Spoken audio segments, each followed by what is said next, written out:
Hello and good evening students, and welcome to today's daily quiz presented to you by BYJU'S Exam Prep IAS. So here is our first question. Which of the following countries did India sign the Critical Minerals Investment Partnership recently? USA, Australia, Japan and Kazakhstan. Now according to this news article published in PIB, India and Australia, they have a critical minerals investment partnership in order to develop proper supply chains for these critical minerals between the two countries. Now Australia, it is a producer of almost 50% of global lithium, and it is a second largest producer of cobalt and the fourth largest producer of rare earth metals. So that is why, because we want to develop our clean energy technologies, we need all these minerals, and that's why we have signed this critical mineral investment partnership with Australia. Now under this, already 5 target projects they have been identified, 2 related to lithium and 3 related to cobalt. So out of these, this is the correct answer. Now the next question, what do you understand by Vayulink? It is an indigenously built GPS system of India.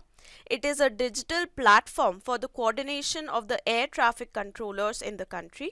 It is a system developed by the Indian Air Force to avoid fratricide during airstrikes. It is a radar system technology that India has received from Israel.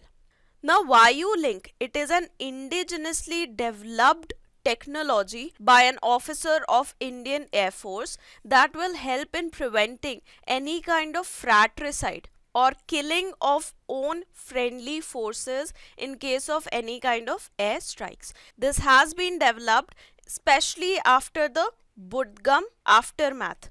In what happened in Budgam, there was a mistaken fratricide where an helicopter was struck by our own Indian forces, killing 6 personnel. So what will this technology help with? It will help in properly identifying what are our friendly sources, not just in the air but also at the ground, so that the pilots, they can avoid targeting these forces. Now as of now, there is a system called IFF, identification of friend or foe, which is installed in the planes for identification of the friendly forces. However, there are certain limitations associated with this. It can only be deployed on aircrafts. It cannot be deployed on the ground either for the use of the machinery or for the use of the individuals. And also it requires radars for its work. So an airplane, it can identify another airplane that has the IFF system installed, but it cannot identify any ground personnel, whether it is friendly or it's not. So that is why Vayulink will be very important for our armed forces, and there are plans that it will be deployed not just for the Air Force but also for Army as well as Navy and other combat forces. In fact, an Army version known as Trishul Link, it is currently under tests. So out of these, this is the correct answer. Now the next question, which of the following statements are true? Indonesia has volcanoes due to its location at the Circum-Pacific Ring of Fire. Mount Merapi is the most active volcano in Indonesia. The Southern Alps of New Zealand are formed due to the convergence of Pacific and Indo-Australian plates. Now Mount Merapi, which is Indonesia's most active volcano, which is located near Yogyakarta, it erupted on Saturday, and there were warnings that were sent out by their disaster management forces for people to evacuate about 7-kilometer radius area around this mountain.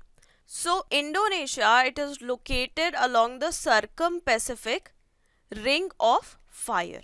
So this is nothing but the boundary of the Pacific plate, and this boundary of Pacific plate, it is so active that 90% of global earthquakes and 75% of global volcanoes, they occur along this boundary.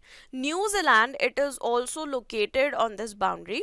The peculiar case of New Zealand is that the northern island of New Zealand, it is located completely on Indo-Australian plate, while the southern island, half of it is located on Indo-Australian while half of it is located on Pacific plate. The southern island has something called Southern Alps, and these are formed due to the collision of the Indo-Australian and the Pacific plates. So out of these, this is a correct statement, this is also correct, and this is also correct. So our correct answer is D. Now the fourth question, which of the following statements are true? The central government provides 100% funding to the SDRF, State Disaster Response Funds. The SDRF funds disaster management operations in case of all the listed natural disasters in India. Cloudbursts and lightning are included in the list of natural disasters in India. So recently there has been demands by various states to include lightning as a natural disaster. As of now, natural disasters in India include cyclone, droughts, earthquake, fire, flood, tsunami, hailstorm, landslip, avalanche, cloudburst, pest attacks, frost, and cold waves. So these are the natural disasters that have been listed by India, and these natural disasters, their disaster management, both pre-disaster and post-disaster, it is managed by the State Disaster Response Funds. Now the reason why the states have asked lightning to be included as a natural disaster, because every year 2,500 people are killed across the country because of this. Moreover, due to climate change, the risk associated with lightnings and thunderstorms, it has also increased. Now when it comes to SDRF, SDRF is funded both by the states and the center. So 75% of this is funded by the center while 25% is funded by the state. Moreover, for the hilly and the northeastern states, this ratio is 90% and 10%. So all the listed natural disasters, they are covered under the SDRF. However, if certain disasters, they are declared as of severe category, then for their funding, the NDRF, the National Disaster Response Fund, is also used. So usually it's SDRF which is funding. However, for disasters which are declared of severe category, the NDRF funds also kick in. So out of these, this is a wrong statement. This, however, is correct. Yes, usually the disasters are managed through SDRF except when they are declared as severe disasters. This is incorrect because cloudburst is included. However, lightning is not included as a list of natural disasters. So our correct answer here is B. Now we come to a PYQ of 2020. Consider the following statements.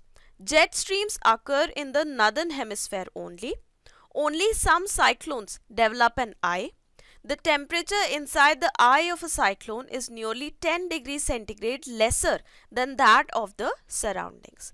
Now over here, what about this statement? This is wrong because jet streams, they occur both in the northern as well as the southern hemisphere. However, in the southern hemisphere, they are not very active or do not have a much impact on the climate because there is a lack of land water segregation in the southern hemisphere. It is mostly water and land is very less. However, in the northern hemisphere, they have a large amount of climatic impacts. So this is wrong. This is a correct statement. Yes, you know that there are two types of cyclones. There are tropical and there are extratropical cyclones. Now the tropical cyclones do have an eye. However, the extratropical cyclones, they do not. About this statement, this is also a wrong statement. Why? Because it is warmer and not colder inside the eye of the tropical cyclone. Because the warmer temperature is what is driving the whole storm. So this is wrong. No, the temperature is not lesser, it is higher compared to the surroundings. So our correct answer here is C. Now we come to the fact of the day, which is on National Platform for Disaster Risk Reduction. Now the third session or the third conference of NPDDR was concluded in New Delhi. It started on 9th March and concluded yesterday. So what is this NPDRR? So you know that between 2015 to 2030, the world has adopted the Sendai framework for disaster risk reduction. Now the Sendai framework, it lays down various principles which the nations must adopt in order to reduce the amount of loss of life and property that is done due to various natural or man-made disasters. Now NPDDR, it is an initiative by the Government of India to provide a multi-stakeholder platform with representation from various ministries, disaster management authorities, disaster management force and disaster management institutes, state forces, state institutes, academicians, researchers, industry bodies and so on.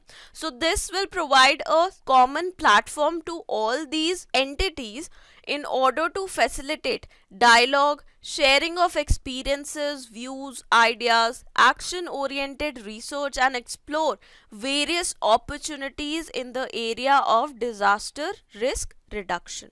For this time, the third session had the theme of building local resilience in a changing climate. So there is an increased recognition of how climate change will definitely increase the vagaries of natural disasters, and that's why we need to build more resilience with regards to it.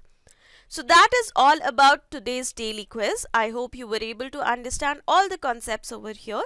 So do not forget to like the video, share it and subscribe to our YouTube channel for more such content. Thank you and have a very good day ahead.